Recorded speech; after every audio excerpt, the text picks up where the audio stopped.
السلام عليكم ورحمة الله وبركاته. بسم الله والحمد لله والصلاة والسلام على حبيبنا وأسوتنا وقدوتنا وشفيعنا رسول الله صلى الله عليه وآله وسلم. كيف نقضي على النميمة نهائيا؟ نعرف بعد ما نصلى على حبيبنا صلى الله عليه وآله وسلم. لا شك حبايبي إن انتشار النميمة في أي مجتمع بتشعل نار العداوة بين الناس عياذا بالله، وبيتحول القلوب بعد أن تكون متآلفة تتحول إلى قلوب متنافرة عياذا بالله. عشان كده كان الجزاء من جنس العمل.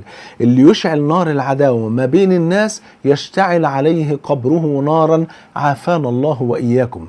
ففي الحديث الذي رواه البخاري ومسلم في أعلى درجات الصحة أن النبي صلى الله عليه وسلم كان معه أصحابه ومر بجوار قبرين فقال: أما إنهما ليعذبان، يعني الاثنين اللي مدفونين في القبر ده بيتعذبوا دلوقتي.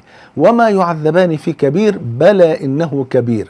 أما أحدهما فكان لا يستنزه من بوله أو لا يستتر من بوله أو لا يستبرئ من بوله، روايات ثلاثة، تمام. وأما الآخر فكان يمشي بين الناس بالنميمة، يروح يقول لده فلان بيقول عليك كذا، ويروح يقول للتاني فلان بيقول عليك كذا. خدوا بالكم، حتى لو كان الكلام ده صحيح، يعني حتى لو كان فلان قال على فلان كذا، فمجرد السعي للإفساد بين الناس هو ده عين النميمة عياذا بالله. فما ظنكم بقى لو كان كمان بيألف كلام من عنده ما حصلش؟ دي أسوأ وأسوأ عياذا بالله. فقال النبي صلى الله عليه وسلم: أما إنهما لا يعذبان وما يعذبان في كبير، أما أحدهما فكان لا يستبرئ من بوله، وأما الآخر فكان يسعى بين الناس بالنميمة. خدوا بالكم، فأحضر النبي صلى الله عليه وسلم قطعة كده من الخوص، تمام، وبعدين جريدتين يعني، وشقها نصفين، ثم وضع جريدة على ذلك القبر ووضع جريدة أخرى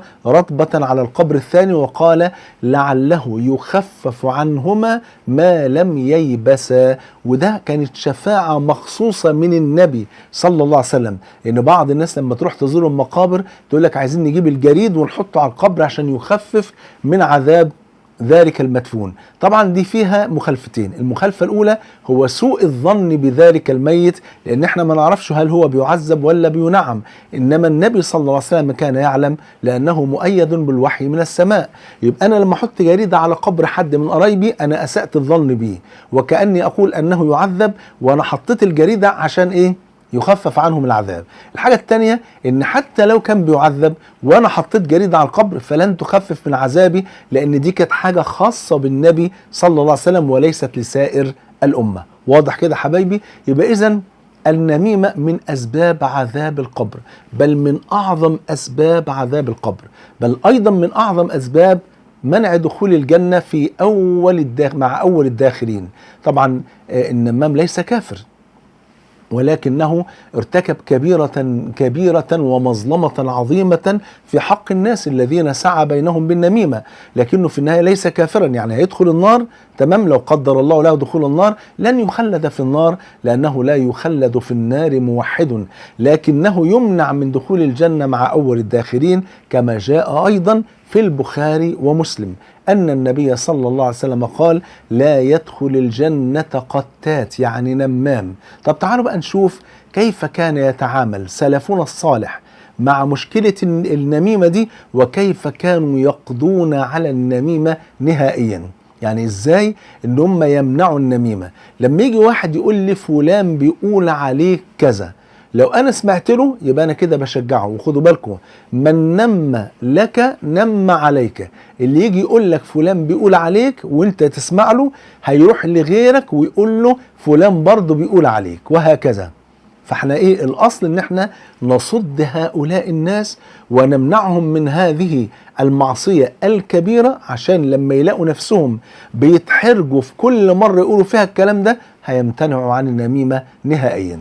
خالد بن الوليد رضي الله عنه وعن الصحابة أجمعين، جاءه رجل فقال له: يا خالد، إن فلانا شتمك.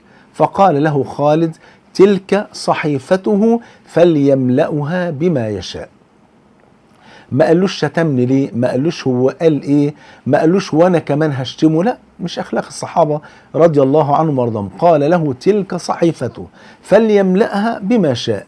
وهب بن منبه رحمه الله رحمة واسعة جاءه رجل فقال له إن فلانا شتمك، فقال وهب بن منبه قال سبحان الله أما وجد الشيطان رسولا غيرك حتى ينقل لي هذا الكلام. شوف الكلام بقى الايه يعني اللي يخلي البني ادم ينتهي تماما عن السعي بالنميمه. هو بيقول له فلان شتمك، فراح وهب بن منبه بكل بساطه قال له سبحان الله أما وجد الشيطان رسولا غيرك حتى ينقل لي هذا الكلام. يعني أنت الآن رسول الشيطان، جئت من قبل الشيطان عشان تنقل لي هذا الكلام. فالكلام ده يخليه يرعوي وينتهي عن النميمة أو عن السعي بالنميمة. وقال أحدهم لرجل إن فلانا شتمك، فقال له الرجل سبحان الله إن هذا الرجل اللي هو شتمني رماني بسهم فلم يصبني، فلماذا حملت أنت السهم وغرسته في قلبي؟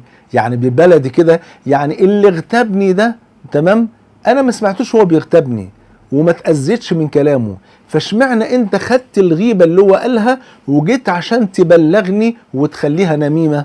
يعني إيه اللي خلاك تحمل كأن بالبلدي كده المثل اللي بنقوله في مصر ما شتمك إلا اللي بلغك. يعني اللي اغتابني مثلا استحي أن يشتمني في وجهي فاغتابني وذكرني بسوء مثلا تمام كده. فلما يجي واحد يبلغني ان فلان شتمني فاللي شتمني على الحقيقة هو اللي بلغني، واضح كده؟ يبقى التاني استحي أن يشتمني في وجهي، إنما التاني جه بلغك يبقى اللي بلغك هو اللي شتمك. فشوف التاني قال له ايه؟ قال له سبحان الله ان هذا الرجل رماني بسهم فلم يصبني، فلماذا حملت انت السهم وغرسته في قلبي؟ وقال رجل للامام الشافعي رحمه الله قال له فلان يذكرك بسوء، فاجابه الشافعي اجابه في غايه الروعه والجمال. تاملوا ما قاله. قال له يا اخي انت بين امرين، ان كنت صادقا فانت نمام، وإن كنت كاذبا فأنت فاسق، فقد قال جل وعلا يا أيها الذين آمنوا إن جاءكم فاسق بنبأ فتبينوا أن تصيبوا قوما بجهالة فتصبحوا على ما فعلتم نادمين. بيقول له أنت بين حاجة من الاتنين، أنت جاي بتقول لي فلان بيذكرك بسوء، فحاجة من الاتنين، يا إما أنت صادق وهو فعلا ذكرني بسوء فأنت في تلك الحالة نمام لأنك سعيت بالنميمة بيني وبين هذا الرجل، وإن كنت كاذبا فأنت فاسق وتدعي كلاما لم يحدث تمام. وقد قال جل وعلا يا أيها الذين آمنوا إن جاءكم فاسق بنبأ فتبينوا. سبحانك يا ربي لو نفعل مثل هذا الكلام يا حبايبي مع كل واحد يأتينا وينقل لنا كلام عن الآخرين لانتهى الناس جميعا عن النميمة. إنما النمام هو بيشتغل ليه وبيفضل في يعني يسعى في النميمة ليه؟ لأنه بيجد آذانا صاغية، بيجد آذانا صاغية، بل ويجد من يصدق، بل ويجد من يصدق ويتخذ موقفا عدائيا ضد من وصله الكلام عنه ولو بالكذب. عشان كده لابد أن تحكم بعد أن تسمع للطرفين. لو حد جه قال لك فلان قال، طب هاته قدامي يقول الكلام ده، اثبت لي انه قال الكلام ده. طب اقول لك حاجة، يعني انا اذكر مره حد كان مره يعني مع احد الناس الافاضل بيقول له فلان بيقول عليك كذا، قال له طب خلاص يعني جزاك الله خير، راح متصل بيه على التليفون وراح فاتح السبيكر، السلام عليكم يا فلان ازاي حضرتك، واقف قدامي دلوقتي فلان بيقول ان حضرتك قلت عليا كذا، هل ده حصل؟ انا عن نفسي مش مصدقه. فقال له لا ده كاذب وهاته قدامي وانا اقول كذا كذا كذا. قال له جزاك الله خير انت اصدق عندي، وقام قافل. الثاني انقطع تماما عن نقل الكلام بعد ما اتحط في الموقف الصعب ده. وهكذا لما نصد اي انسان انه يبلغنا اي كلام عن اي احد، صدقوني والله ده افضل وسيلة للقضاء على النميمة نهائيا. واي انسان بيسعى بالنميمة خد بالك، حتى لو انت بتحاول ان انت تفسد بين الناس من اجل ارضاء نفسك، فخد بالك ان النميمة من اسباب عذاب القبر ومن اسباب منع دخول الجنة مع اول الداخلين، وكفى بها نقمة وكفى بها عذاب. وفوق ذلك فالله يبغض من يفعل ذلك ويبغض ويكره من يفسد بين المسلمين. وكفى يعني بان الانسان عياذا بالله يبوء بغضب الله وبمقت الله وبكره الله له. يعني ده الدنيا تضيق بالانسان اذا علم انه وقع فيما يغضب الله سبحانه وتعالى. اسال الله عز وجل أن ينجينا وإياكم من شر كل ذي شر، وأن يرزقنا وإياكم صحبة الصالحين، وأن يجمعنا وإياكم مع سيد الأولين والآخرين صلى الله عليه وسلم في الفردوس الأعلى. بحبكم في الله، والسلام عليكم ورحمة الله وبركاته.